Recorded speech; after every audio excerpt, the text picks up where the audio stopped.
A continuación, Destino Libertad.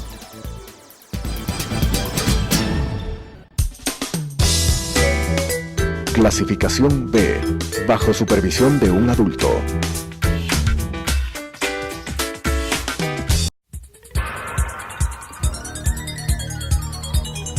Las opiniones vertidas en este espacio por la producción y dirección del programa son de exclusiva responsabilidad de sus autores y de quienes intervienen en ellos.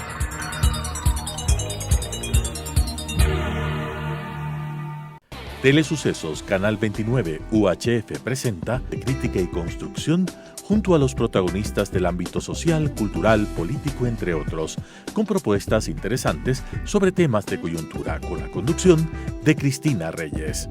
Destino Libertad. Buenas noches, queridos amigos, bienvenidos a una edición más de su programa Destino Libertad. Mi nombre es Angelina Quevedo y es un placer acompañarlos una vez más como su presentadora. El día de hoy vamos a hablar sobre el liderazgo femenino y para esto hemos traído a la economista Amanda Hidalgo. Amanda es economista de la SPOL de Guayaquil y maestranda en Sociología de Política de la Flaxo. Actualmente es asesora en la Asamblea Nacional y directora de la Asociación de Mujeres Árnica. Seas muy bienvenida a nuestro programa. Muchas gracias, Angelina, por la invitación y gracias a los televidentes que se están conectando al programa Destino Libertad para compartir con nosotras algunas experiencias en liderazgo femenino. Cuéntanos un poco, Amanda, ¿de qué se trata Árnica? Bueno, Árnica es una red de mujeres que está en varias provincias del Ecuador. Tiene alrededor de un año recién de creada y unos 3 meses ya de actividad constante de reuniones de mujeres. Y bueno, Árnica, ¿por qué se llama así? Porque la árnica montañosa es una planta medicinal y lo que esta red pretende es que mujeres empoderen a mujeres, mujeres motivando mujeres que permitan ser para sí mismas, entre ellas y como red, una especie de aliciente de apoyo mutuo para que todas puedan seguir adelante cada una en sus distintos ámbitos, en sus liderazgos que pueden ser distintos, no solo en el tema de emprendimiento, sino también hay diferentes tipos de liderazgos, liderazgo social, hay mujeres científicas, mujeres que se dedican a distintos tipos de actividades. Entonces en Árnica nos reunimos todas, es un espacio abierto donde no se impone ningún tipo de ideología ni de línea discursiva, contamos con una página web que es www.arnicas.com, donde ustedes pueden enviar todo el contenido que quieran enviar. Pueden ser, hemos recibido desde poemas,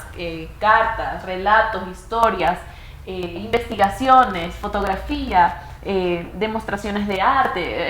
Es decir, es un canal bastante abierto, una plataforma en la que las mujeres pueden sentirse libres de compartir todo eso que ellas quieran compartir, todas esas historias, todos esos testimonios.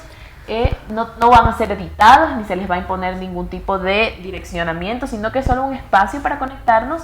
Y también nos reunimos cada 2 meses en los Árnica Fest, que son espacios donde con panelistas que son mujeres líderes en distintas áreas de lo social, compartimos experiencias que seguramente todas nuestras televidentes habrán vivido en algún momento, ¿no?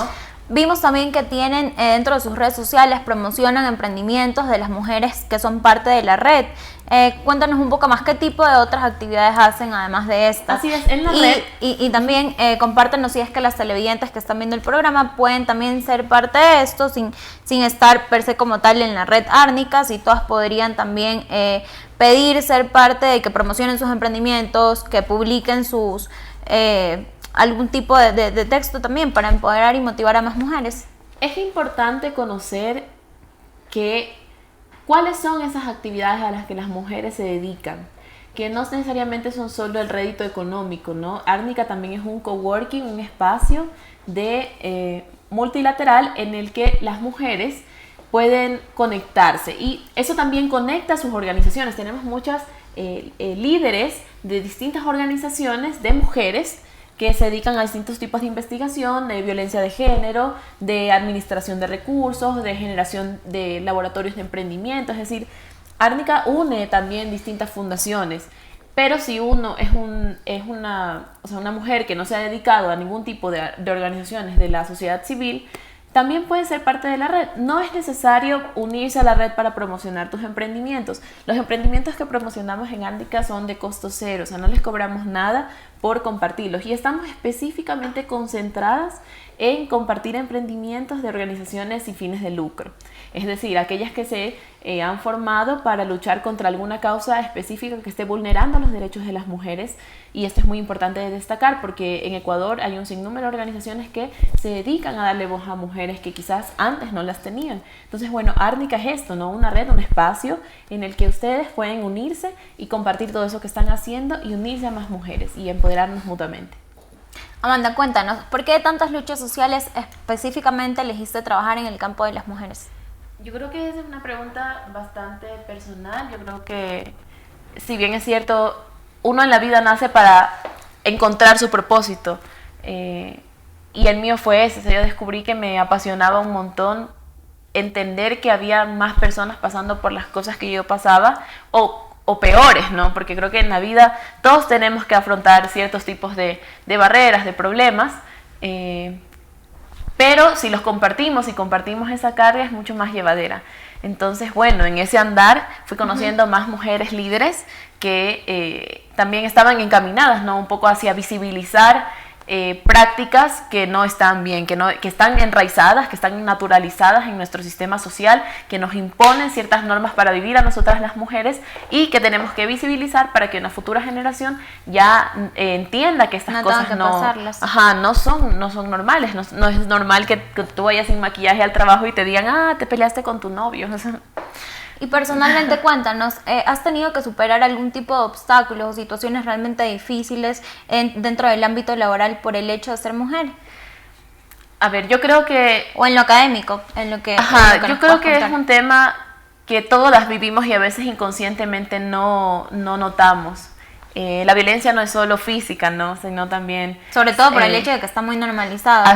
Sino también psicológica y en pequeñas acciones que nosotros creemos que es normal, que es cotidiano, que nos digan no se peinó hoy, no venga hacia la oficina, cosas así, ¿no?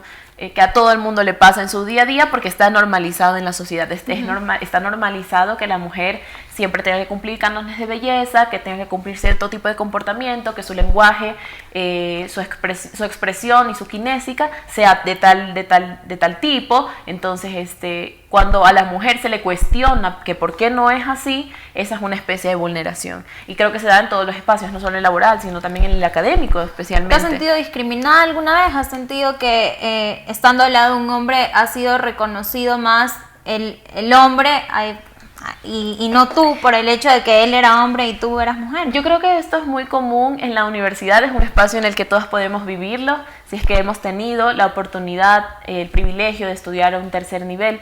Hay muchas carreras hoy por hoy en Ecuador en las que, no sé, los sistemas educativos creen que las mujeres aún no deberían acceder y que son catalogadas como carreras para hombres. Entonces yo tengo compañeras que me contaban, bueno, yo estudié ingeniería mecánica y me decían, pero ¿usted qué hace aquí? Es mujer. Y es una cuestión también desde los roles que te imponen en la casa, o sea, cómo estamos criando a nuestras niñas, qué les estamos diciendo. Así es. Cómo las estamos preparando para cuando ya se lancen al ámbito académico. Yo creo que desactivar estos mecanismos que perpetúan prácticas machistas requiere de mucha educación transgeneracional, de madres a hijas, de madres a nietas inclusive, porque los cambios culturales no se pueden dar de la noche a la mañana, no son de un día o dos, sino cambios de conciencia que se tratan de sembrar en una futura generación que luego va a ocupar roles de toma de decisiones. Y cuando las generaciones nuevas que ya van moldeando de distinta manera, se van despegando de los cánones de prácticas que son violentas de un género contra otro, porque no solo el machismo no es un problema de hombres o mujeres, perdón, no solo es de hombres, sino de ambos géneros, de entender que hablar en términos binarios de machismo y de feminismo no es lo correcto, porque el machismo es relegar al género femenino en un segundo lugar, o sea, siempre atrás, siempre en un segundo puesto, sin poder de voz, sin poder de voto. Hoy por hoy parece mentira, pero es 2019 y aún hay países en el mundo en el que las niñas no pueden acceder a la educación o no pueden votar. Y claro, parece no irrisorio. Pueden salir de la casa sin no pueden salir a sus casas, es decir, pasa todavía, parece mentira, pero es así. Entonces el feminismo no es binario, no es lo contrario al machismo. es otra cosa, es luchar por equidad, porque las mujeres y los hombres tengan las mismas oportunidades de acceso a distintos espacios. Es decir, yo me acuerdo que conversaba con mi papá sobre qué era el feminismo, ¿no? En términos un poco más prácticos. Y le decía, bueno, pero es que una mujer tiene que tener el mismo derecho que un hombre de poner su carpeta para hacer lo que ella quisiera, para ser astronauta, para ser obrera. Y me dice, no, pues ¿cómo las mujeres van a ser obreras? ¿Y por qué no pueden querer? O sea, alguien puede querer y ya. Pero tiene que existir la posibilidad de que también acceda, y si no la hay, por ejemplo, cuando distintas búsquedas laborales ponen estas discriminaciones de género, dicen, bueno, no, una mujer o un hombre es atentatorio contra el otro género, deberíamos tener todos oportunidad de acceder. Esas situaciones que tú mencionas, realmente en la práctica las vivimos muchísimo y somos muy conscientes de esto que realmente está mal y que deberíamos hacer algo, pero ¿qué consideras que le falta a la mujer ecuatoriana para que rompa con estas barreras y todos estos obstáculos que nos pone la sociedad? A mí me alegra mucho ver que dentro de los últimos 20 años se ha avanzado mucho en estudios de género en el país. Hay universidades que se dedican ahora a estudios de género y eso ha sembrado una futura generación que debate sobre esto, ¿no? Que lo pone sobre la mesa, que es un tema del que antes no se hablaba. Una anécdota personal, por ejemplo, me pasa en casa que mi abuelita enviudó hace un tiempo, algunos años, y hay temas legales que tiene que resolver y ella no tiene idea y mi mamá se molesta y me dice, pero es que tu abuelita no entiende estas cosas. Le digo, no es que no entienda, es que en su época era así, ella tenía prohibido preguntar o prohibido saber siquiera de qué se trataba, no sé, el tema de la propiedad del terreno, etcétera. Era así. Entonces yo he visto este cambio, ¿no? También es inminente la globalización, el cambio generacional de que de los niños que ahora son adultos jóvenes y que son más sensibles un poco a estas dinámicas sociales, a estas problemáticas sociales, ¿no? Y que ya vienen con, como se dice, un chip que lo percibe de mejor manera que generaciones anteriores. Entonces, sí se ha avanzado en los últimos 20 años, pero por ejemplo, hoy por hoy seguimos debatiendo temas fundamentales en cuanto a los derechos de la mujer en el primer poder legislativo. Entonces creo que nuestras luchas orgánicas, es decir, las que ocurren dentro de casa, aún deben mantenerse, aún debemos decirles a las madres cómo ir construyendo de a poco una sociedad menos machista, más igualitaria, no más feminista, porque no es binario, recuerden televidentes, sino más igualitaria. Pero todavía falta, ¿no? En términos de políticas públicas, un Estado que sea más presente, más responsable con los derechos de la mujer y sobre todo con la protección a su garantía constitucional de una vida digna. Pero en este caso, en esto que tú mencionas, realmente hay instrumentos legales, Amanda, que deberían garantizar de hecho la igualdad entre hombres y mujeres y que sí, en efecto existen. Entonces, ¿qué pasa con estos instrumentos legales? O sea, los tenemos, pero en la práctica no nos están garantizando nada. Sí, pero es algo que pasa en todo el aspecto de los órganos públicos en este país, ¿no? O sea, existen leyes para todo y muy pocas veces se aplican. El deber ser no se cumple. Y no solo en temas de derechos de la mujer, sino en temas propios de derechos laborales. ¿Cuántas veces nos ha pasado lo que nos pasa hoy por hoy con los jubilados? Es decir, la ley que dice que hay que pagarles los temas que están pendientes y ¿dónde están? Están en una protesta que tiene más de 7 días y no le vemos solución. Entonces, sí, o sea, el tema con las mujeres es que existe el ordenamiento jurídico, pero los operadores de justicia, que es un tema muy importante cuando uno trata materia legislativa, puede existir la ley más linda del mundo, pero sin operadores de justicia eficientes, de nada va a servir. ¿De qué nos sirve tener mayores penas contra agresores sexuales contra niñas si los fiscales y los jueces los van a dejar en libertad o van a pedir que las niñas vuelvan a relatar un acto violento? Eso no va a pasar. Hay que tener en cuenta que solo el 8% de las denuncias de violación se han llevado a cabo, es decir, el 92% de los casos se quedan en silencio. ¿Por qué? Porque en el Ecuador la mayoría de niñas que sufren abusos sexuales los sufren dentro de sus propios hogares y no saben que los están sufriendo, porque son sus propios familiares quienes abusan de ellas y quienes les dicen esto está bien, esto es normal y no lo denuncian, entonces no lo saben. Claro, siguiendo con el hilo de lo que tú estás mencionando, justamente es esto, es el hecho de quedarse en silencio más allá de que existan las políticas, de que existan todos los instrumentos legales, de que en las mismas compañías se estipule que habrá igualdad entre hombres y mujeres.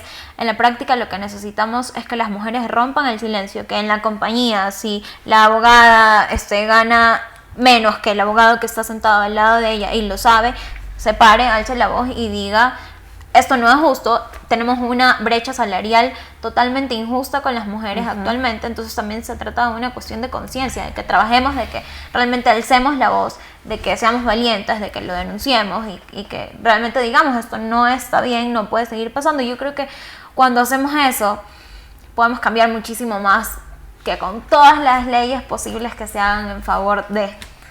Sí, pero hay que tener también en cuenta que es muy importante, como tú dices, el empoderamiento, pero ese empoderamiento solo se puede dar a través de educación. Y yo sí creo personalmente que el Estado debería ser un poco más garantista de derechos en materia educativa, enseñándole a los niños y a las niñas la igualdad de género, ¿no? en estos aspectos. Yo creo que es muy importante entender que la educación es lo que nos marca, es lo que hace, es lo que construye la sociedad en la que en el futuro vamos a desarrollarnos, porque esas son las bases, son los pilares, ¿no? De modismos, de prácticas, de acciones, de agendas. Y si permitimos que esto siga pasando como un tema más, como un tema del que hay que debatir en foros y nada más, y no se tiene presencia dentro de un plan educativo que nos permita acceder a mayores fuentes de igualdad, el tema va a seguir un poco en el aire. Y las mujeres, claro, deben levantar la voz en todos los espacios, pero para eso primero también hay que entender que es una herencia cultural que tenemos, no solo en Ecuador, sino en toda Latinoamérica. La mayoría de los países que han sido conquistados por España tienen esta herencia que es muy... machista, muy de la mujer no opina, que es el hombre el que tiene que ser líder, es el hombre el que tiene que dirigir tal, y la mujer no puede opinar, y así se construyó la sociedad, porque así venía de allá, de la aristocracia, y todo tiene, todo hay que entender por qué también, porque a veces uno se frustra un montón diciendo: pero ¿por qué son las cosas así? ¿Por qué las niñas no hablan? ¿O por qué la sociedad no cambia? Porque es un proceso, ¿no? Y también hay que entender de dónde vienen las fuentes de las que parte y cómo ha sido enraizado. Amanda, para ti, dinos 3 valores fundamentales que consideres que debe desarrollar una mujer líder. Yo creo que una mujer, ante todo, tiene que ser valiente. Valiente porque la sociedad en la que se desenvuelve la construye bajo relaciones de poder. La mujer nunca decide por sí sola desde que nace. Siempre está bajo relaciones de poder, desde que es una bebita. No, está llorando mucho, entonces va a ser histérica, no, es esto, lo otro. O sea, siempre la están juzgando, siempre la están forjando. Cuando es niña y regresa de la escuela y el uniforme está sucio, la retan, es una machona, lo otro, y la reprimen. El hombre ha sido libre. El hombre ha sido libre para hacer y ejercer lo que él quiere desde niño, sin estar presionado por relaciones de poder. Hasta cierto punto en el que el machismo también le afecta, porque a partir de los 18 años y hasta los 30, el machismo en el que nuestra sociedad gira también le afecta al hombre. ¿Cómo? Diciéndole: si tú tienes 30 y no tienes tu propia empresa, vas a ser un fracasado. Si tú tienes 30 y no te has casado, te quedaste en la percha. Si tú tienes 30 y vives en la casa de tus padres, me explico.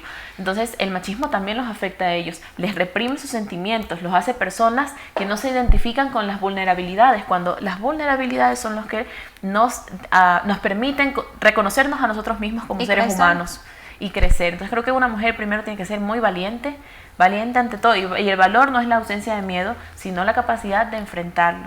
También creo que una mujer tiene que ser comprometida con sus metas, con ponerse una meta, una vara en el futuro y decir: yo voy a llegar allá, sea lo que sea. Porque si uno no trabaja por un ideal, las fuerzas y la misma vida la van moviendo hacia donde quizás no quería ir. Entonces tiene que ponerse un objetivo y tiene que ser comprometida con ello. Y finalmente creo que una mujer siempre tiene que ser honesta consigo misma, sobre todo, porque el peor engaño que nos podemos hacer es el que cometemos sobre nosotros mismos. Honesta con sus sentimientos, con sus pasiones y con sus agendas. ¿Qué es lo que quiere en la vida? Porque como mujeres, y como nos construyen a partir de relaciones de poder, nos van a decir cuando tengas 15 años que tienes que estudiar tal carrera, o que tienes que ir a tal lugar, o que tienes que usar tal ropa. Entonces, muchas mujeres van a acceder. Y lo cuento porque es un caso personal. Cuando yo estudiaba en el colegio, había especialización físico-matemático y filosófico-sociales, y yo era sociales totalmente, era como que me decía la psicóloga, usted tiene que ser abogada, usted tiene que ir a social. Y no, me decían, no, tienes que ser FIMA, no sé qué. Y yo no fui honesta conmigo misma y accedí, ¿no? Hoy por hoy, ¿dónde estaría? Sería abogada, no economista.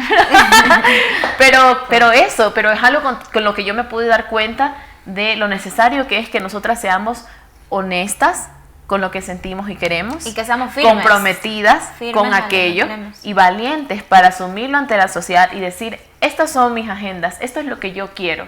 Y no tengo por qué complacer a otra persona, sino a mí misma. Finalmente, ser feliz es el único objetivo que tenemos en la vida. Y si seguimos perpetuando relaciones de poder que nos construyen, no vamos a alcanzar esa felicidad. Amanda, 3 mujeres que te inspiren y por qué. Bueno, en primer lugar, mi mamá, porque fue mamá de 3. Y creo que esa es una labor bastante ardua. Es una mujer muy trabajadora y ella me formó como soy, ¿no? Me dio mi carácter, me forjó mi carácter, y yo creo que también la admiro porque ser padre me representa un reto totalmente, no sé, inefable. Es decir, la responsabilidad de crear, de formar la educación, la mente, la psicología detrás de una persona, hacerla capaz de tomar decisiones. Yo digo, cuando me toque a mí, ¿cómo voy a hacer? ¿Cómo hizo mi mamá para que yo en cierto momento supiera decir sí o no? Porque fue ella.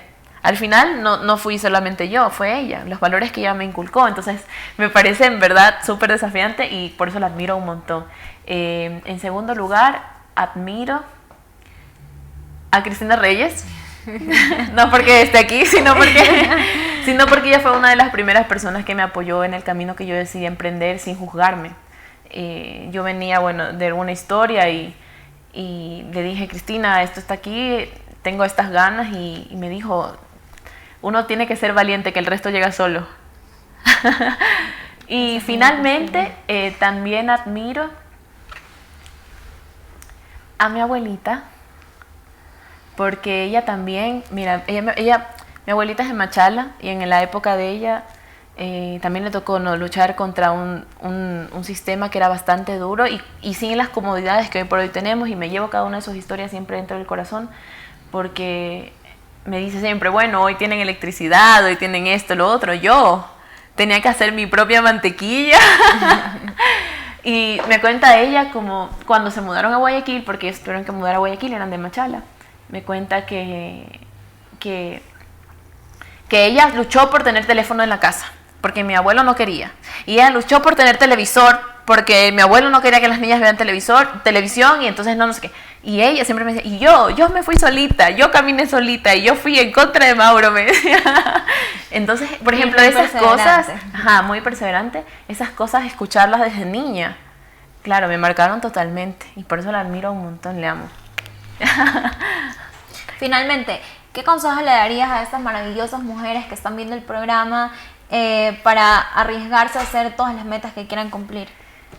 Yo creo que el primer consejo que puedo dar es ese, ¿no? El que me dio Cristina a mí en su momento, que es ser valiente, que el resto llega solo. A veces nos asusta mucho, ¿no? El que dirán, el que va a pasar, qué hubiera hecho si, dónde estaría ahora, no sé, si lo hago o no. No. Tomen una decisión y váyanse con esa decisión, pero al fin del mundo. Porque si no le están haciendo daño a nadie, no va a pasar nada malo. Entonces, si ustedes tienen un sueño y quieren luchar por él, en verdad, aunque sientan que la gente les va a juzgar, no, sean valientes, todo lo demás llega por añadidura. Otro consejo que le puedo dar a las mujeres es hermanarse, ¿no? Un poco el concepto también de sororidad. Vivimos en una sociedad globalizada que nos ha educado y nos ha construido para ser competitivos constantemente y estar el uno viendo qué hace el otro para hacerlo mejor y tal, que nos ha llevado a comportamientos negativos de atacarnos entre mujeres y atacarnos de una manera bastante vil. De decir, no, ella está ahí por tal, no se lo merece, sino porque está por tal. Esas cosas no están bien y creo que hermanarse es muy importante. Yo en mi carrera he podido conocer muchas mujeres contemporáneas a mí que también tienen ideales, que también son líderes y nos hemos unido. Y así Claro. es como nació la red, porque nos hemos unido y uno encuentra ahí ayuda y se va reflejando, ¿no?, en los otros y dándose cuenta que no está solo, que en la vida uno puede compartir la carga, como les decía al inicio del programa, y creo que eso es muy importante, hermanarse y entender que en equipo uno logra cosas mucho más grandes que solo. Muchas gracias, Amanda, por venir, por compartirnos su experiencia y darle estos valiosos consejos a nuestros televidentes, que como siempre les recordamos, sean valientes, siempre se los decimos, perseveren, sigan sus metas, van a conseguir todo lo que se proponen si establecen sus objetivos, son claros con ellos. Muchísimas gracias. Antes de concluir nuestros programas, los invitamos a que visiten nuestras redes sociales que aparecen en pantalla, que nos den sus comentarios, sugerencias de temas que quisieran tratar en este programa Destino Libertad. Muchísimas gracias por su compañía. Nos vemos en una siguiente edición.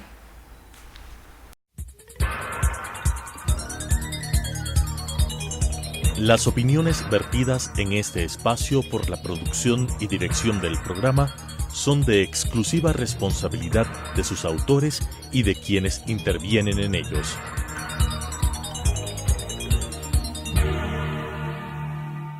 Telesucesos Canal 29 UHF presentó Destino Libertad, un espacio de crítica y construcción junto a los protagonistas del ámbito social, cultural, político, entre otros, con propuestas interesantes sobre temas de coyuntura, con la conducción de Cristina Reyes. Destino Libertad.